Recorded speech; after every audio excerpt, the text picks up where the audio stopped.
Question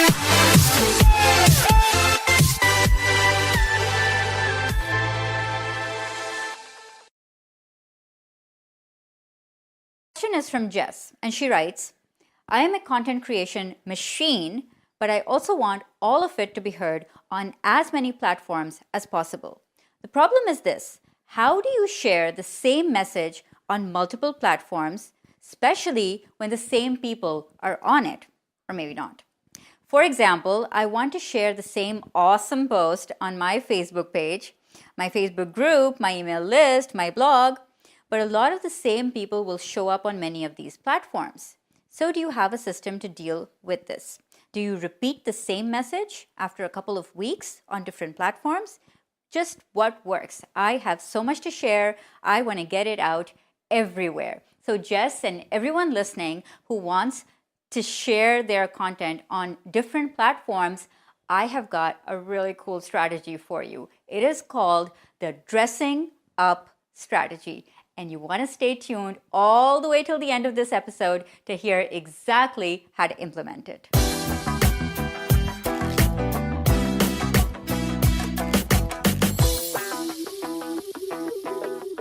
Hi, I'm Salma Jaffrey, and you are watching Content Marketing Tips, the weekly show to watch for non-icky, authentic marketing advice. And Jess and everybody who is a content creation machine and wants to know how to best use their content and get maximum mileage out of it on every single platform without repeating their message and annoying their audience, I want to introduce you to a term. The term is called upcycling. Upcycling is converting your content into a different format for the purposes of reaching a native audience. Now, in my opinion, upcycling has three main amazing benefits. So why would you want to upcycle? The first reason is that it's great for SEO, right? Upcycling your content means that you get found on a search query in, the web section, in the images section, in the video section, and maybe, other kinds of sections as well. So you have all of this great SEO juice going.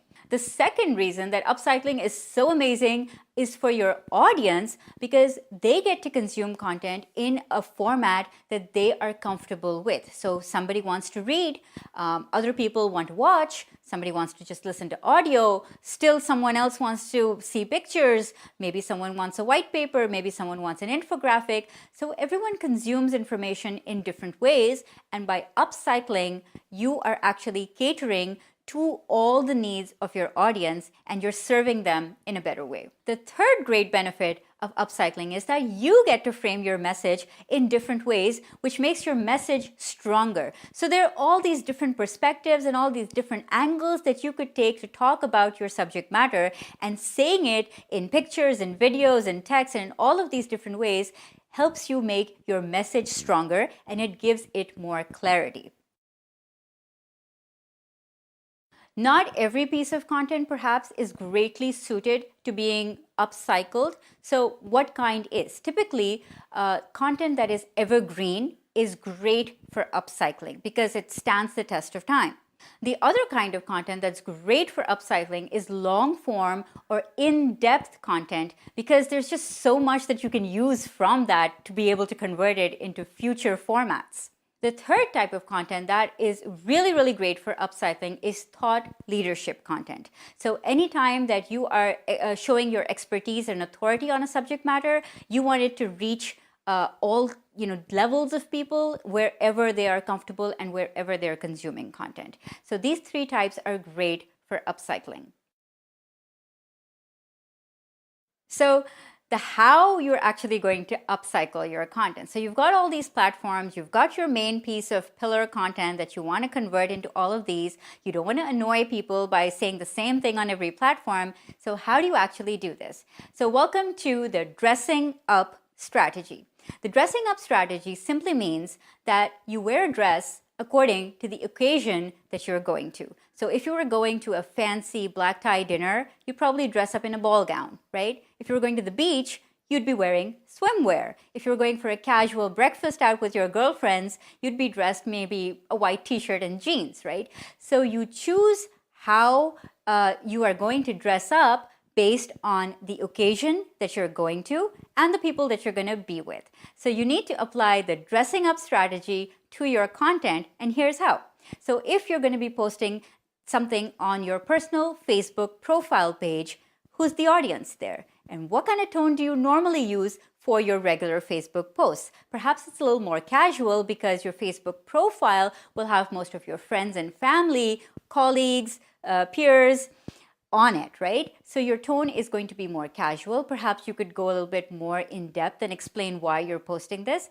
And so your strategy is going to be dictated by the platform and who is on it. Now let's transition to posting the same thing on your Facebook page, which is your business page. Now, who's following you on your business page? Mostly people who are interested in your business products and services. And so maybe you might want to go into a little bit more detail and explain why you're posting this, or explain the main business benefit of that post. And since Facebook allows you, lots of character space, so you can write a bit of a lengthier post and explain yourself a little bit more. Now take that same piece of content and put it on Twitter, and obviously, quick, catchy, 140 characters. You want to make it short, you want to make it memorable, you want to leave enough space for people to be able to retweet. So again, your message gets truncated, and you can have 4 or 5 different messages from that one piece of content, right? So you can have 4 or 5 different tweets going out at different time zones and stated in different ways. The main benefit of your post, perhaps, tweet it out, in multiple characters, in multiple ways, in multiple tweets. Now take that same piece of content and put it on, say, for example, LinkedIn, right? So who's your audience on LinkedIn? Most probably it's professionals, it's employees, it's corporates. And so again, you need to dress up your content in a professional, formal tone. Now, let's switch it back. Now you want to make a short video, let's say for Periscope. Periscope is live streaming. It's unedited, it's catchy, it's conversational, it's in the moment. You can't get formal on Periscope. So now what you do is you take that same piece of content and you speak about it as though you are talking to a friend. And so your entire tone changes. You are dressing that up. You're dressing your content up in casual, friendly, conversational, relatable, likable tones. So hopefully you can see where I'm going with this, right? So you want to apply the dressing up strategy to upcycling your content so that you don't annoy people and you get your message out in different ways on different platforms to different people while still retaining a punch. As always, if you enjoyed this video, please subscribe to my YouTube channel. And if you want to get one-on-one with me on email, I would love that. salmajaffrey.com/subscribe is the email address to be on. And I've got a special announcement today, which is that I have a course coming out on content strategy, all about how to build your content to meet your business objectives. And the way to get into that course is to be on this email list. So if you're on the list already, great, you're going to hear from me soon. And if you're not, what are you waiting for? Get in on the list, because not only are my subscribers going to be the first people to know about when the course comes out, but they're also going to get a great discount on the course. So I'm so excited, and I hope to see you inside on email and everywhere, inside the course, inside the email. Thank you so much for watching.